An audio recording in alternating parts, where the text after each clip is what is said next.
ሌንሳችን ላይ የምናገኘው በሚሊሜትር የተቀመጠው ቁጥር ፎካል ሌንግዝ ይባላል። ፎካል ሌንግዝ ማለት በሌንሳችን ኦፕቲካል ሴንተር እና በካሜራችን ሴንሰር መካከል ያለው ርቀት ነው። ይህም ቆንጆ የሚባል ፎቶ ለማንሳት የምንጠቀምበት ቱል ነው። ፎካል ሌንግዝን በቀላሉ ለመረዳት ከኤክስፓንሽን እና ከኮምፕሬሽን አንጻር ማየት እንችላለን።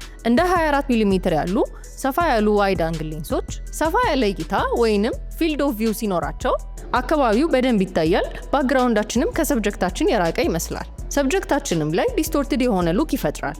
አሁን ፎካል ሌንግዛችንን ወደ 35 ወይም 50 ሚሜ ስንቀይረው ባክግራውንዳችን መቅረብ ይጀምራል፣ አንግል ኦፍ ቪው መጥበብ ይጀምራል። ፎካል ሌንግዛችንን 70 ወይንም 135 ሚሜ በምናደርግበት ጊዜ ደግሞ ባክግራውንዳችን በጣም የቀረበ ይመስላል፣ ሰብጀክታችንም ቆንጆ የሆነ አፒራንስ ይኖረዋል። በዚህም ያንን ሲኒማቲክ እና ድራማቲክ የሆነ ሉክ ክሬት ማድረግ እንችላለን። ምንም እንኳ ሰብጀክታችን ከካሜራው የራቀ ቢሆንም በጣም ጠባብ የሆነው አንግል ኦፍ ቪው ፍሬማችንን ታይትን ያደርግልናል።